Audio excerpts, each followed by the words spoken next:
This cannot be validated by any source, and I believe that several so-called facts in the book are really disinformation. However, I can assure you that Alternative 3 is real. I firmly believe that this disinformation is a result of pressure put upon the authors and is meant to nullify the effect upon the populace of the British TV expose entitled Alternative 3. The headquarters of the international conspiracy is in Geneva, Switzerland. The ruling body is made up of representatives of the governments involved as well as the executive members of the group known as the Bilderbergers. Meetings are held by the policy committee when necessary on a nuclear submarine beneath the polar ice cap. The secrecy is such that this was the only method which could ensure that the meetings could not be bugged and is the only place where they discuss their most secret matters. I can say that the book is at least 70% true from my own knowledge and the knowledge of my sources.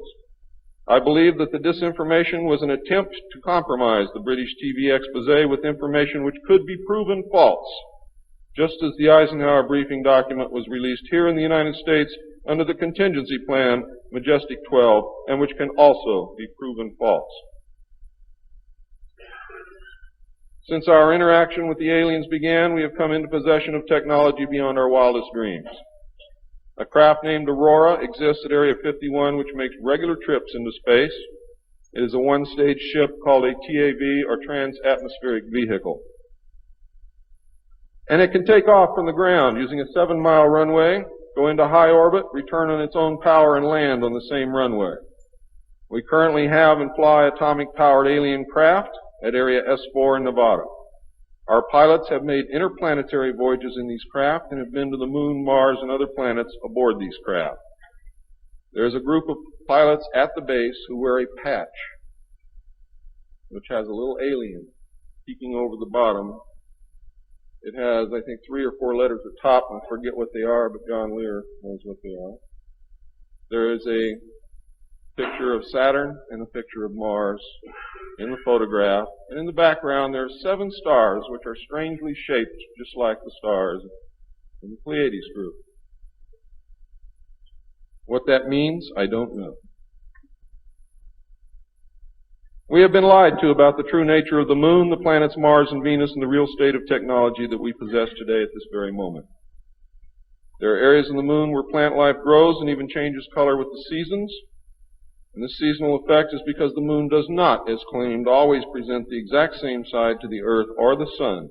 There is an area that wobbles in and out of darkness on a seasonal basis, and it is near this area that the plant life grows. The Moon does have a few man-made lakes and ponds upon its surface, and clouds have been observed and filmed in its atmosphere. How many of you remember the period of time, several years, when almost every reported alien craft that was reported landed was on or near water and appeared to be pumping water into the craft?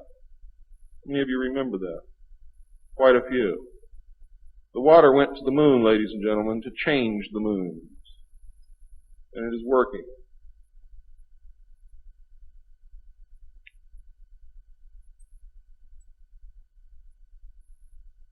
It possesses a gravitational field, and man can walk upon its surface without a spacesuit, breathing from an oxygen bottle after undergoing decompression the same as any deep-sea diver.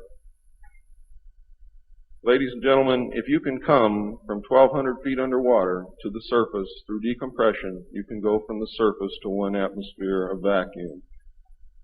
See, vacuum does not cause a problem for the human body. It's the inert gas that's dissolved in your tissues and in your bones and in the fluids in your body that causes you the problem. If this is decompressed properly, you will have no problem.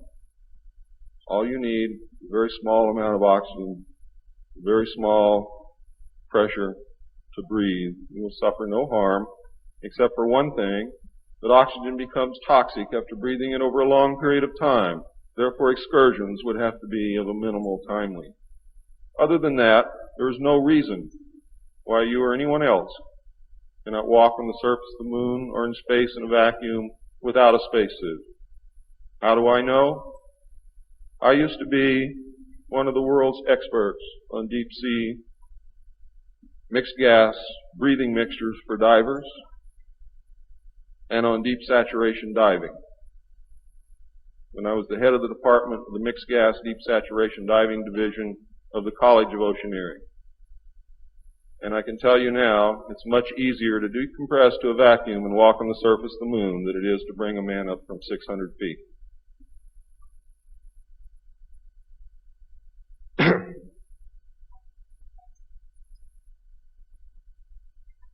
I have seen the photographs, and some of them were actually published in a book called We Discovered Alien Bases on the Moon by Fred Steckling. However, all the photographs are not there, but there are some very good ones. I would advise you to buy the book. I would advise you to look at the photographs, get the NASA number, and send for them.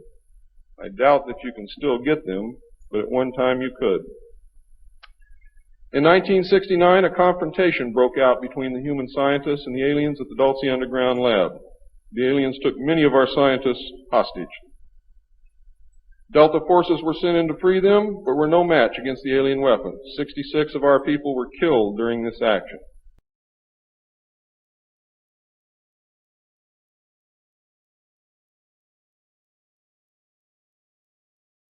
They didn't tell anybody.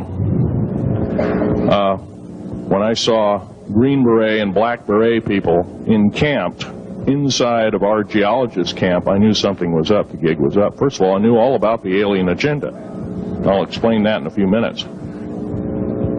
The large alien grays had been encamped there for as best as believed possible about 400 or 500 years. It had been one of their internal bases. And we'd drilled holes right on top of it. All the stinking air, all the black sooty air came right out as soon as the first hole was sunk, and all this soot came up, and well, that's when all the hell broke loose, really, all started. Anyway, after we drilled all 4 holes, it took about 2 days to drill all 4 of them. And when you build an underground base, you drill 4 basic holes, and then you build called stopes or cross-member holes across, and then you use blasting equipment, special blasting equipment by the analyzation of the rock formation, and you literally blast out or tunnel out or deflagrate or melt rock out to build the large rooms that are required for this underground base. Well, in this process, I was lowered down the basket of one of these holes, and about from me to this elderly woman here in the front was sitting a 7-foot-tall alien gray. The stench was worse than the worst garbage can you can imagine. The person or the entity was absolutely horrible. I didn't waste any time. I reached for my pistol. At that time, as an engineer, I didn't have time to carry all the folderol of one of these big submachine guns that all the sea spray and the yellow fruit and all the outer perimeter and inner perimeter security people carried. I carried a little Walther PPK pistol with a 9-shot clip. This was in late August of 1979. Now, you got a regular suit of clothes, you got a regular clothes on, plus you're in almost like a spacesuit environment, and you're reaching for a gun. It's not the easiest thing to do, and then to pop a clip in it and start shooting. And I killed 2 of them. Yes, they're mortal, and they do die. However, in the process, one of them did this. All I remember is that he just kind of waved his hand in front of his chest, and the next thing I know, this blue beam hit me and just literally opened me up like a fish, and burnt my fingers right off of me. And it was some form of electrical force, because the kind of like being hit by a lightning bolt burned all my toenails off of me. Completely crispy crittered my left foot, burnt the shoe right off of me. All I remember is the smoking remains, and I'm still conscious, but in and out of, I didn't remember much. And there was a Green Beret that was right behind me that risked his life. In fact, he died. But he risked his life. He shoved me back in the basket and hit the button and took me up. And I wouldn't be alive talking to you today if it wasn't for him. I'm forever indebted. He lost his life. 66 Secret Service agents, Green Berets, Black Berets, crack troops lost their lives because the government, our United States government, lied, did not tell us anything about the alien threat. As a result, we withdrew from all joint projects for at least 2 years.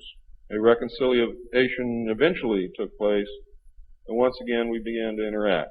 As far as I know, today we are interacting with the aliens. Now,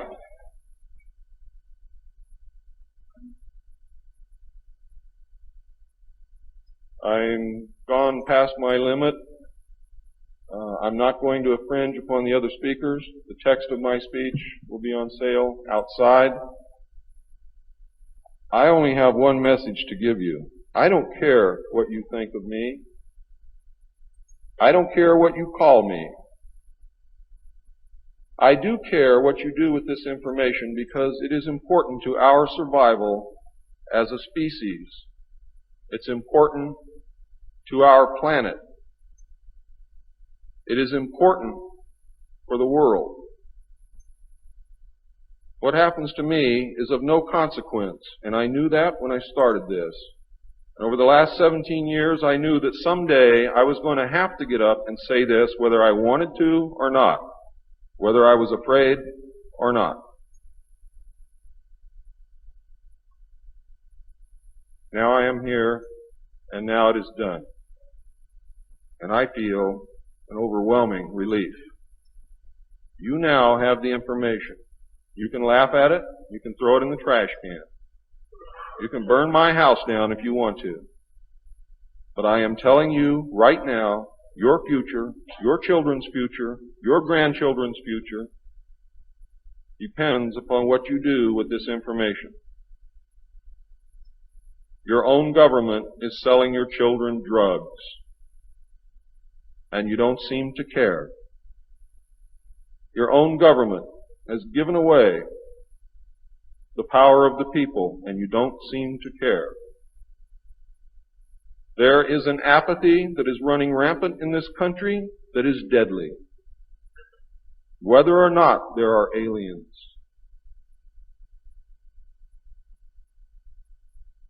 We are truly now at this moment a nation of sheep. And ladies and gentlemen, I assure you that sheep are always led to the slaughter. But it does not have to be that way. There is tremendous power in knowledge. There is also tremendous power in secrecy. Take away that secrecy, you make sure that you're informed, and you can change things and stop fighting with each other. Thank you.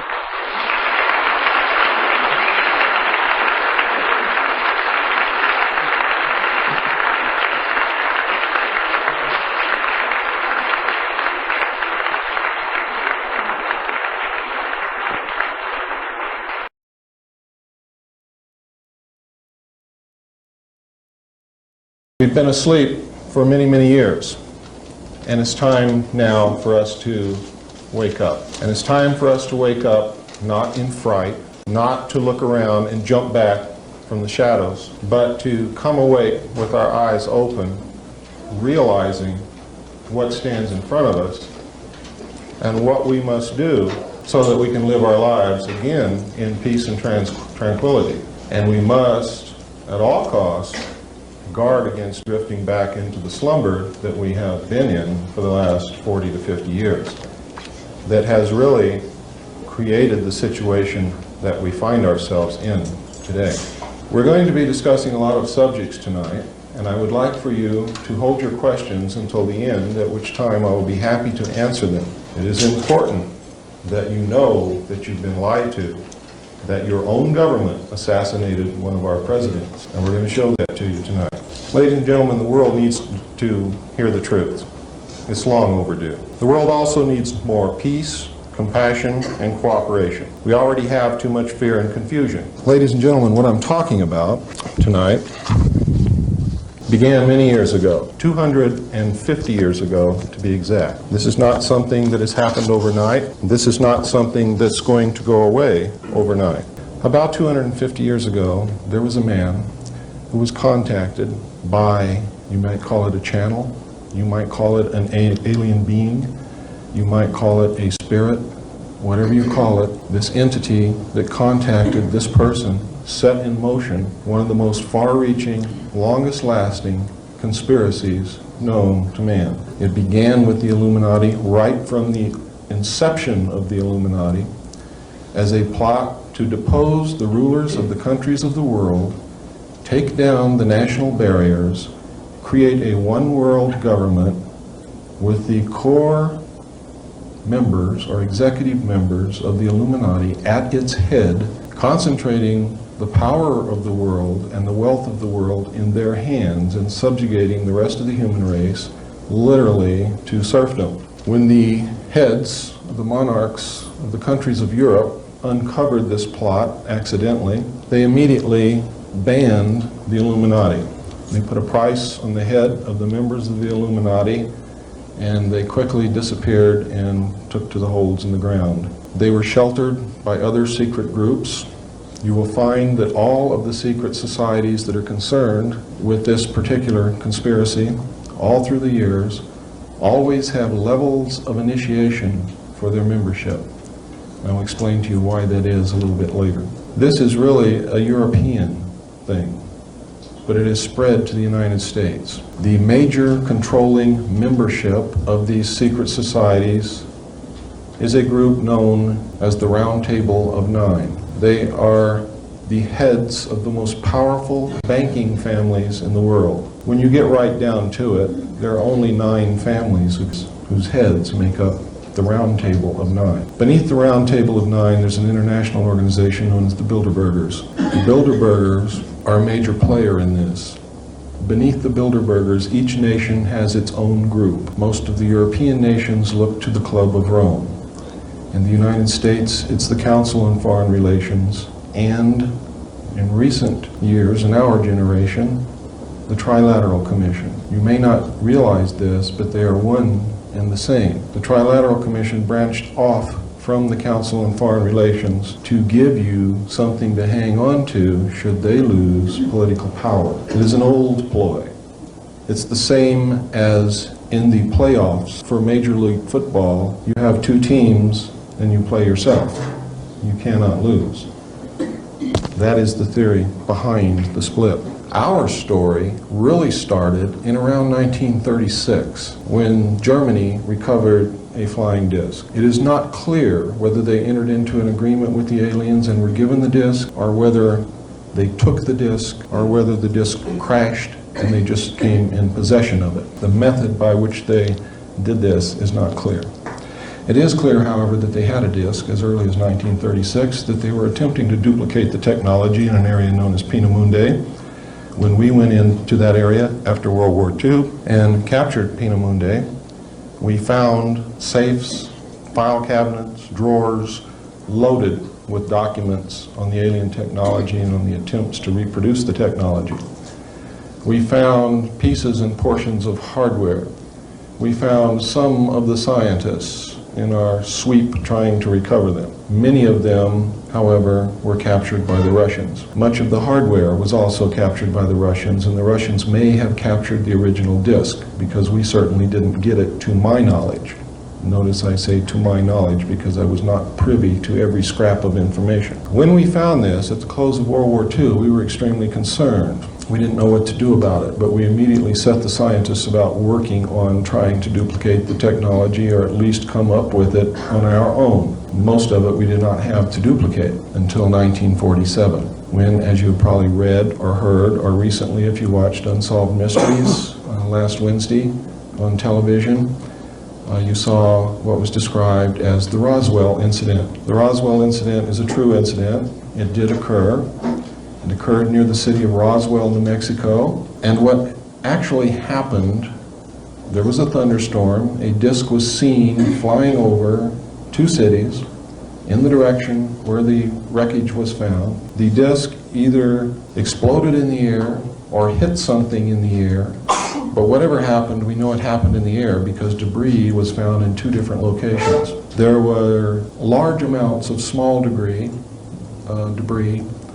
scattered over a ranch that belonged to a Mr. Brazel, who was an old-time cowboy, was a very honest man, and reported it. Several miles away, There was a large, intact majority of the saucer, actually, or the disk, found on the ground with several dead alien bodies. The reason I say several is there are accounts that there were 4.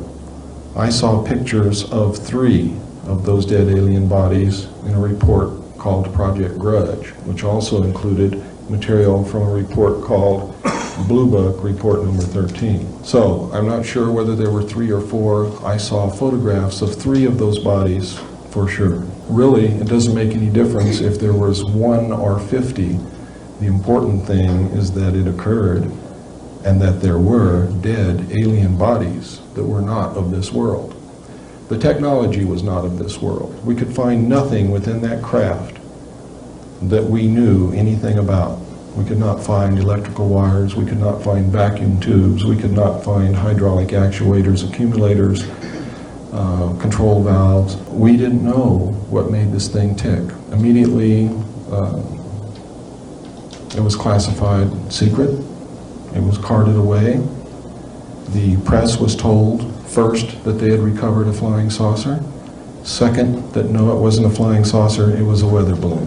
When the local newspaper tried to put it out on the wire service was interrupted, and a message came across the wire to the local news service stating that they were to cease transmission immediately. What they were transmitting concerned the national security. The message was from the Federal Bureau of Investigation. And this is documented. The witnesses are still alive and have so testified to this fact. What happened over the next several years, really that's the most important thing that initially happened. The second most important thing that happened, and there were other crashes in between, the second most important thing that happened is that we found 2 disks in the vicinity of Aztec, New Mexico in 1948, which contained human body part. Now, this caused the classification to go from secret to way above top secret because there was a great fear of a national panic. Now, this was before they ever did a study to determine whether or not they believed the populace would panic if the information that aliens were here was disseminated. But they knew that if they told the public, or if it got out to the public by some means, that aliens were not only here, but were flying around in craft which contained human body parts, that's another story altogether.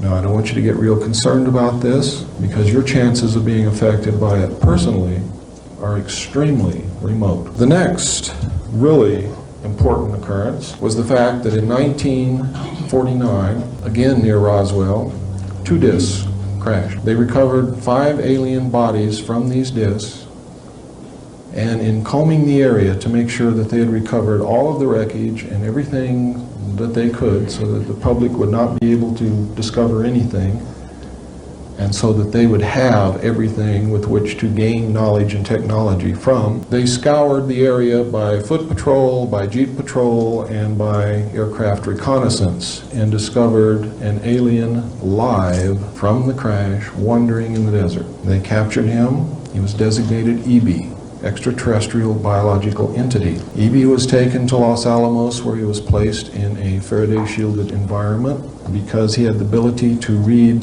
the thoughts and transmit thoughts to people outside of where he was being held captive. He also had the ability, through a device that he wore around his waist, to literally walk through walls. Now, we know through our own study of science that this is not far-fetched. We know that mass, or matter, is made up of molecules which are made up of atoms. And in between these atoms, there's quite a large space on that scale. And in between the molecules, there is a large space on that scale also. It's much like being out in space and looking at the solar system. If the sun and each of the planets, if you were to consider them to be molecules, if you could get way down microscopically and look inside your own hand, you would see much the same thing. There are large spaces between them. They're held together by a force or an energy, which we know very little about. With the proper technology, you could literally put your hand through your other hand if you knew how to do that.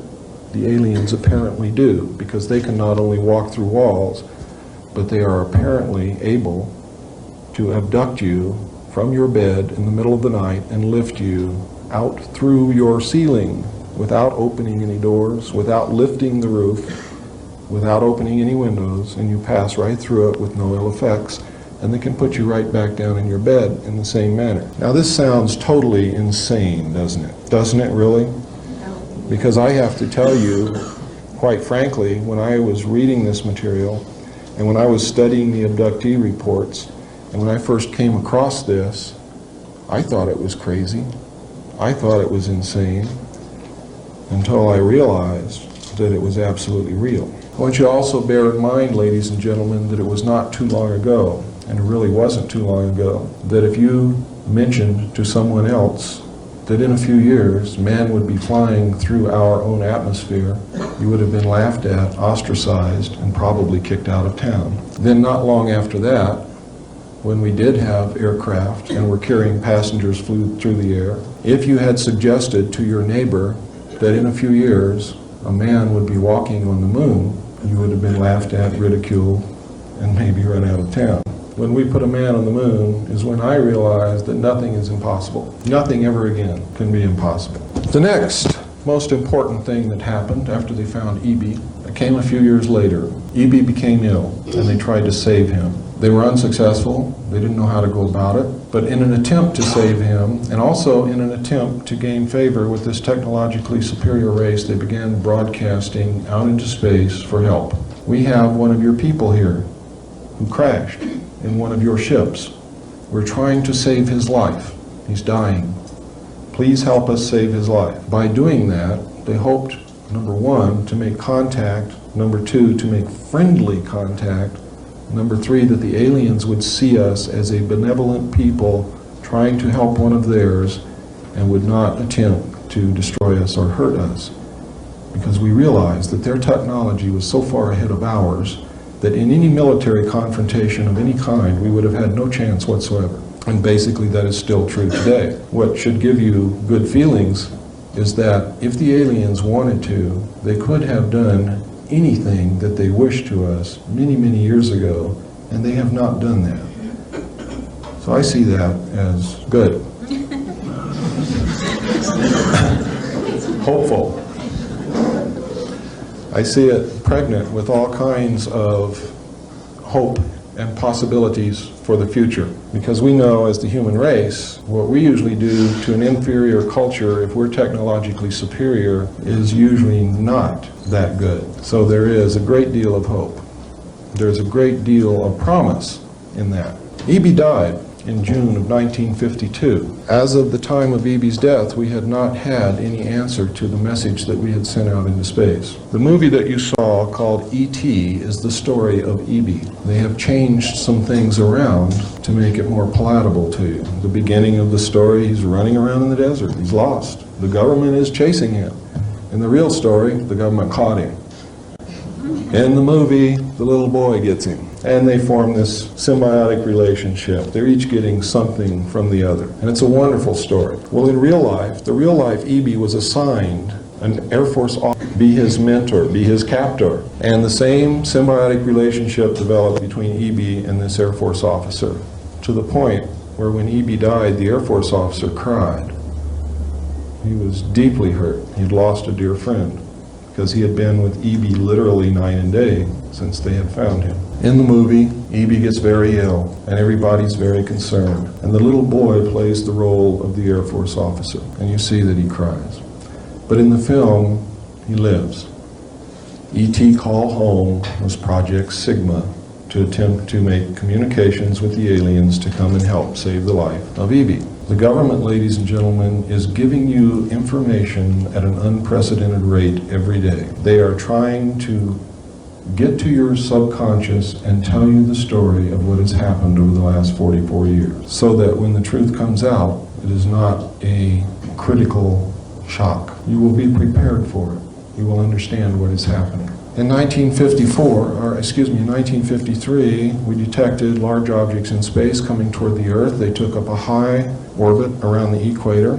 These objects were determined to be spacecraft intelligently controlled. We did establish communications with them.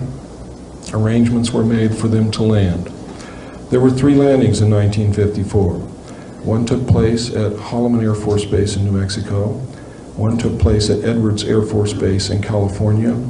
The other one, do not hold me to this because I cannot substantiate it, but I believe it was at Homestead Air Force Base in Florida. I believe that the aliens who contacted us, who were attempting to help us, who refused to give us technology, who wanted to help us with our spiritual development, I believe that that landing took place at Homestead Air Force Base in Florida. But I can't get any verification from that from any source, so don't put that down as fact, put it down as a possibility. The other two bases, the other two landings I know occurred without a doubt at Holloman Air Force Base and Edwards Air Force Base. The first landing occurred at Holloman Air Force Base, where the aliens met with our intelligence officers. They reached a basic agreement after several hours. They were able to communicate. They left one hostage with us, his name was Krill, as a pledge that they would return and formalize an agreement. Later in 1954, they landed again at Edwards Air Force Base. President Eisenhower had arranged to be on vacation in Palm Springs. At the appointed date and time, President Eisenhower was whisked away. He actually disappeared. Nobody even saw the helicopter come or go, but he just flat disappeared. The press was really shook up, and if you read the newspapers during that period of time, you will find that the press literally went wild trying to locate him. They were given a story that he was taken to a dentist for a toothache. They never found a dentist that treated President Eisenhower. In fact, he was at Edwards Air Force Base. He reached a formal agreement with the aliens and a treaty was signed. This was played out in a movie that you saw called Close Encounters of the Third Kind. Everything that you saw in that movie, except for finding the ship in the desert and the planes in Mexico and those types of things, was true. People were and are still being abducted. People were and are still being picked up and relocated, decontaminated, brainwashed, given new identities, and put back into society in some other location. It's for their own protection, really, in most cases. In some cases, it's a travesty of justice. People are being implanted. The implants were played out by the silly little tune that people got in their head. That represented the implants. They couldn't get this out of their head. They would have a close encounter with an alien disc, and they would hear this tune, and they could never ever get rid of it. And it drove them to do some crazy things. And there are people today who are being driven to do some crazy things. I know some abductees who wake up one morning after they've had an abduction experience, and they've got to move. And they've got to move to a specific place in a specific state, and they've got to do it right now. And they don't know why. And they've never been there before, and they have no friends there. They don't even know what the place looks like, but they get all their kids, they pack up, and they leave, and they go to Sedona, Arizona.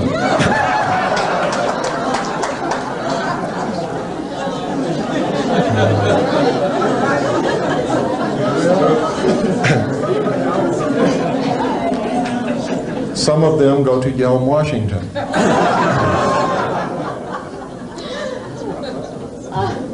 There are areas in the United States where people are being driven to. They don't know why they're going to these places, but they're going there. Usually they have been abducted. Usually they have been implanted. Well, let me take that back. I guarantee you that everyone who has been abducted has been implanted. And the time that I saw the information between 1970 and 1973, the official Office of Naval Intelligence figures was 1 in 40, which works out to 2.5% of the population. How did they get these figures? Very simple, ladies and gentlemen. At that time, they still had the draft. At that time, they had draft quotas from every state representing a certain percentage of the population.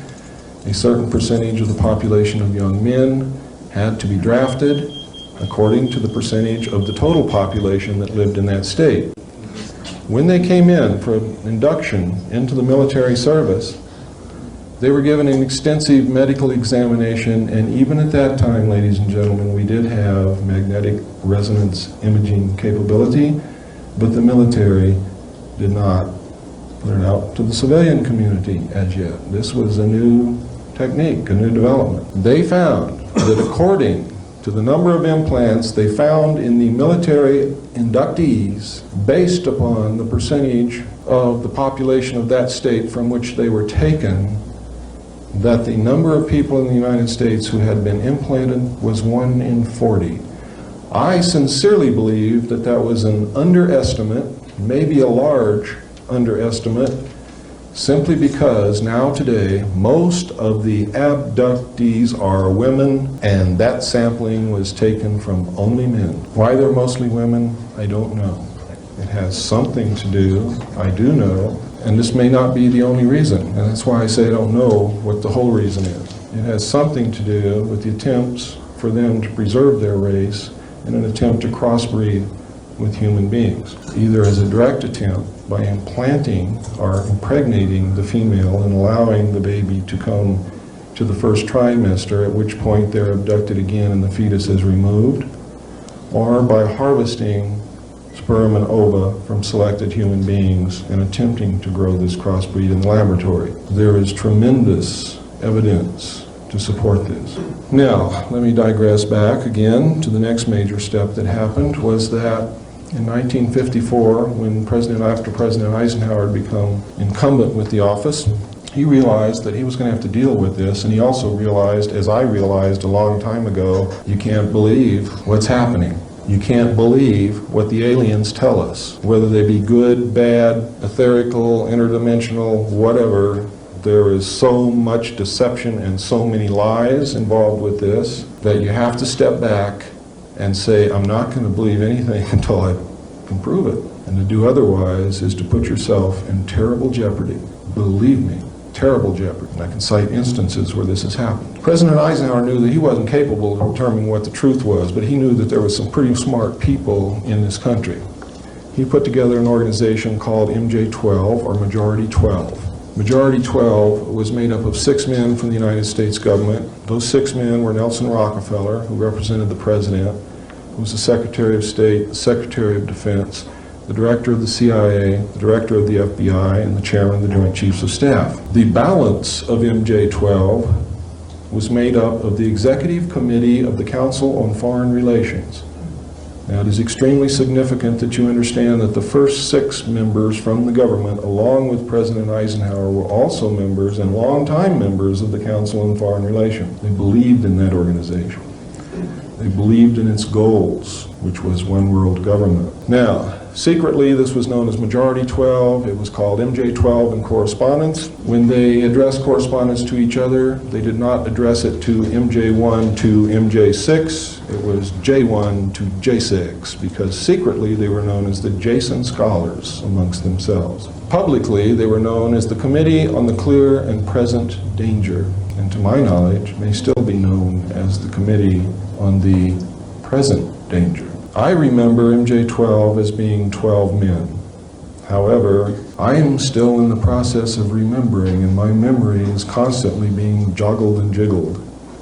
And one of the reasons I may have remembered it as being 12 members on Majority 12 is that they had to have a majority of 12 votes to carry anything into action. Thus Majority 12, thus Operation Majority, thus the Majority Agency for Joint Intelligence. That's where that name really came from. Which means they literally had to have the vote of every member on it if there were really 12 members. But having to have 12 votes to carry, being named Majority 12 or MJ-12 could have just been enough to make me believe that they only had 12 members. My memory is beginning to joggle now, and I'm starting to believe that maybe there was first 6 from the government and 12 from the Executive Committee of the Council on Foreign Relations, and that there may really be 18 members on MJ-12. Whenever I believe that a correction needs to be made, first, I wasn't going to do this, but that's wrong not to do that. It's wrong to stick to your guns because you don't want to change anything. That's silly. Because, ladies and gentlemen, it doesn't make any difference if there's 1 member, if there's 12 members, or if there's 18 members. What makes a difference is that Majority 12 exists, MJ-12 exists. These men were all members of the Council on Foreign Relations, and they are the secret government. That's what really counts. Now, I'm telling you this tonight. There may be a discrepancy in the number of members because I haven't confirmed it yet. But I know that there were at least 12. Everything else that I've told you about them is absolutely true. But there may may just possibly have been as many as 18. When President Eisenhower put this group together, these people saw this as the opportunity that they had been looking for all of their history. It was the opportunity finally to control one of the major superpowers of the world behind the scenes. Because who gets knocked off when things go wrong? The person standing out in front, right? The people behind the scenes just chuckle and laugh and say, they got the wrong guy, and they put another one right up there for you to knock off. The only ones that have been knocked off, they did the knocking off. Through a whole bunch of secret executive orders and NSC memos, which are in fact executive orders, they reached the habit actually of using NSC memos in place of presidential executive orders to prevent the government from falling should the public find out what was really going on. It was to save the presidency. What started out as a means to save the presidency resulted in a means to prevent the president from knowing the truth. Up until President Bush, President Eisenhower was the last president who knew the entire truth. And when he left office, he could see what was happening. He was a very intelligent man. He could not have been the overall commander of all Allied forces in Europe with 5 stars and then reached the office of president if he had been a dummy. He was not Dan Quayle, I can guarantee you. He knew what was happening, and he attempted to warn us when he left office. He told us quite bluntly and in no uncertain terms to beware of the military-industrial complex. And who is the military-industrial complex? It is the members of the Council on Foreign Relations, and since the inception of the Trilateral Commission as well. The Council on Foreign Relations and the Trilateral Commission control the board of directors, the majority of the stock, and usually the president and CEO of all the major corporations in the United States of America, including the news media, the major publishing interests, etc., etc., etc. Usually the president and CEO is a member of the Council on Foreign Relations and are the Trilateral Commissions. Many of them have dual membership. The Board of Directors is always controlled. Council on Foreign Relations and Trilateral Commission members own the majority of the stock. Nelson Rockefeller and David Rockefeller and the Rockefeller Foundation and the Ford Foundation and the Carnegie Foundation, which, by the way, the Rockefeller family owns the Ford Foundation and the Carnegie Foundation, believe it or not, own the majority of the stock in the major corporations in the United States of America. They own the majority of the American-held stock of the Federal Reserve, but the majority of the stock of the Federal Reserve is owned by the European bankers. America has been sold right out from under our noses. It doesn't belong to us anymore. It belongs to a secret government, a secret worldwide government, which pulls the strings, which says, we want this to happen here, and it does. We want this to happen here, and it does. Invariably. These men are playing a game of chess on a level that we have never imagined. They're playing chess with the world, and we don't know how to do that. We can't even conceive of that. So let's not be concerned with the world. Let's just be concerned with our country, because they cannot succeed with the world if they cannot succeed with the United States. And with your help, they will not. Where do the aliens fit into this? I've told you the most important incidents that have happened. Everything else is really trivial. I've told you about the abductions, the implants. I've told you about the mutilations, the body parts being found on the craft. I've told you about the agreement. I've told you that they're here. I've told you that we have their technology. Those are the important things. Whether they're at Area 51 or at Tonopah or down in Alabama, it doesn't make any difference. They're here. Invasion is over. It's all over. Don't look for an invasion from space. It has already occurred and is over with. So we don't have to be concerned with that. One of the things that the secret world government is going to attempt to do to get you to accept their new world order is they're going to try to scare the hell out of you with a fake, phony landing where they're going to say, oh my God, there really are ETs. It's going to be covered by the media of the world. And they're going to say, we're going to be invaded from outer space. We have to band together as humanity to save the planet. And most people are going to say, yeah, let's do it. One world. Imagine all the people. Imagine nothing worth fighting for. Imagine no religion. Imagine living only for today. I was raised in a military family. My father was an Air Force pilot. He is a retired Air Force colonel at this moment. When I was a child, I heard stories about Foo Fighters and crash discs and things not of this world and strange sights up in the sky, and saw pictures that pilots took simply because I was the son of a pilot. Not because anybody was taking the time to show me. I just happened to be there when these things were discussed and when these pictures were shown and passed around.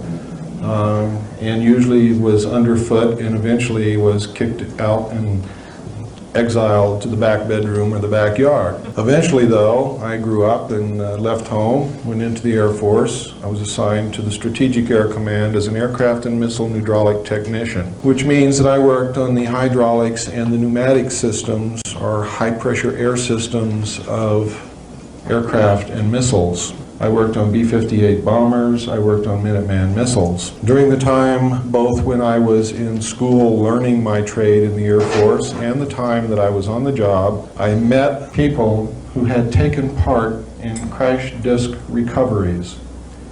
And usually at the Airmen's Club or in some bar downtown or someplace, because I was a young man then and that's where you could usually find me, with a beer in my hand looking for a girl.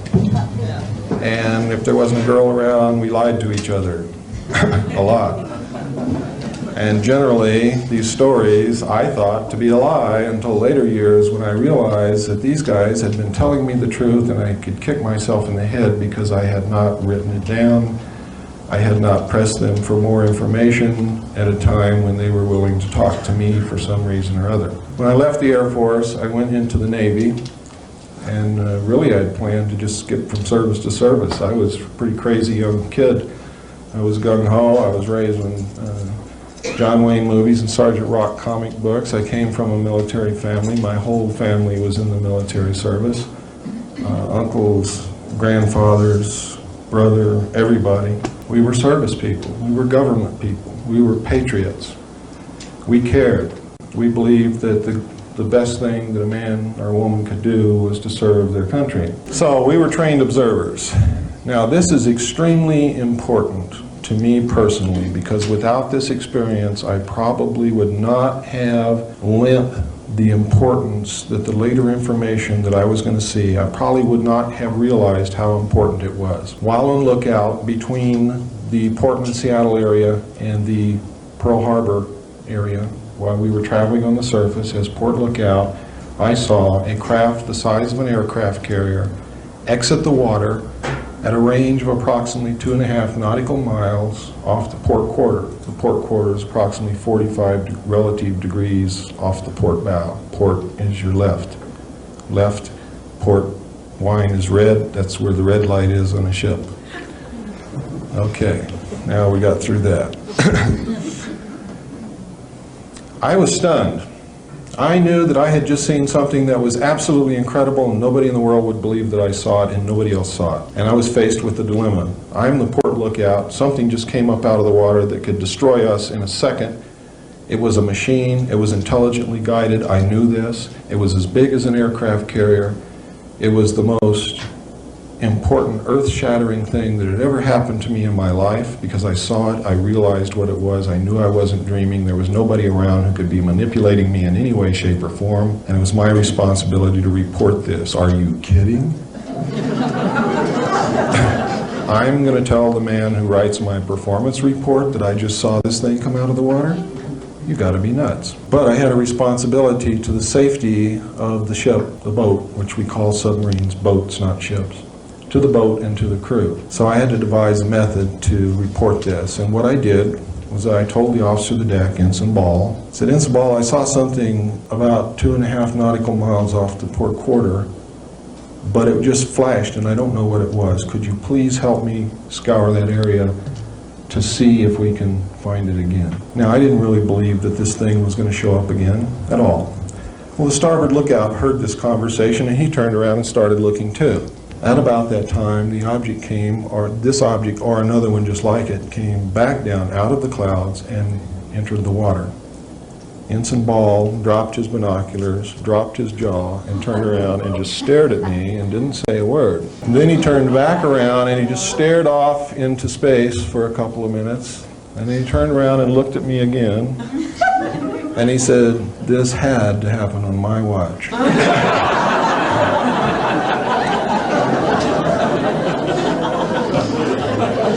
He then called the captain to the bridge, which on any naval vessel means that there is an emergency in progress. You do not call the captain to the bridge unless there is an emergency situation, unless his presence is needed. If you call the captain to the bridge and his presence is not needed, you are in deep, deeper than the submarine will dive to, trouble. And it's lucky they didn't have submarines in the old Navy when they killed people. Now, the captain came to the bridge, and so did the chief quartermaster, because it was his job to come to the bridge with the captain with a 35mm camera. This event repeated itself several times over a 7 to 10 minute period, and we watched it. They would exit the water, go and disappear in the clouds, and then another ship, or the same ship, would re-enter the water. Eventually, it stopped. We were told by the captain before we left the bridge, not to discuss it with the other crew members, that it was classified top secret, and that we were never to mention it to anyone. Now, the crew knew about it.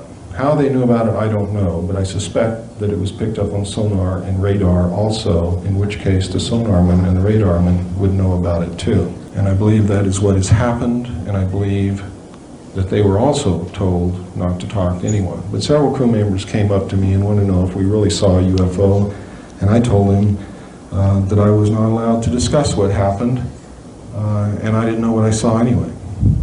So that was the end of that. I did tell a good friend about it years later. When we arrived in Pearl Harbor, an officer from the Office of Naval Intelligence came on board and debriefed each one of us independently of the others. I do not know what went on in the debriefings of the other personnel involved, but when I went in, he began to ask me, and I didn't know what I saw anyway. So that was the end of that. I did tell a good friend about it years later. When we arrived in Pearl Harbor, an officer from the Office of Naval Intelligence came on board and debriefed each one of us independently of the others. While I was there, I learned that there was much UFO activity in Vietnam, an awful lot of UFO activity. They were called in official reports helicopters, enemy helicopters. Well, anyone who knows anything about Vietnam, if you look in documents released about Vietnam under the Freedom of Information Act, you will find many reports of any enemy helicopters attacking our troops, attacking the enemy's troops, taking villagers away from their villages. The truth is, ladies and gentlemen, North Vietnam had no helicopters, period. It was really UFO activity. When alien-connected incidents occurred, we would get top secret messages marked magic, until eventually I found in my hands a document called Operation Majority and another document called Project Grudge, which contained the most astounding information I have ever seen in my life. And from that day forward, my life has never been the same. It has not been normal in any way, and I wish that it had been somebody else who had seen the information, but because no one else has had the guts to stand up and talk about what they've seen, I'm kind of glad that it was me, because I do have, and I will continue. Because you need to know what was in those documents and what's happening. Now, if I had not seen the UFO with my own eyes first, I would have thought that this whole scenario that I saw in these documents was a hoax, not perpetrated by the Navy or the Office of Naval Intelligence or the United States government to fool me or to fool anybody else in the Navy. I would have thought it was a hoax after I had read Operation Majority that outlined the plans for the secret government, the secret world government, to come into power. I would have thought that it was a hoax to scare you into bringing that about. And I still think that they're going to use it to try to bring it about.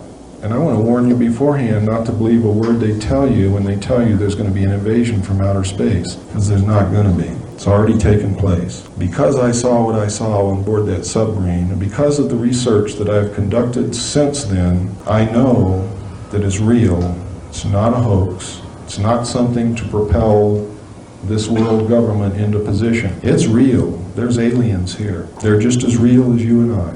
And I'm here to tell you about it. And there are other people talking about it, and there have been throughout the history of this thing, only, especially in the early years, anybody who tried to talk were killed, were sent to mental institutions, just flat disappeared, and they never knew what happened to them. Or all of a sudden, Joe Blow was working in a garage, and now he's got a nice job in the government, making 3 times what he was making in that garage, and he doesn't talk to you anymore. Those things were commonplace. They have still been commonplace up to the present time, except in recent years, people are starting to learn how to prevent it from happening. And one of the ways is you get squarely in front of the public and you stay there. Because I'm going to tell you this right now, and you can bank on it.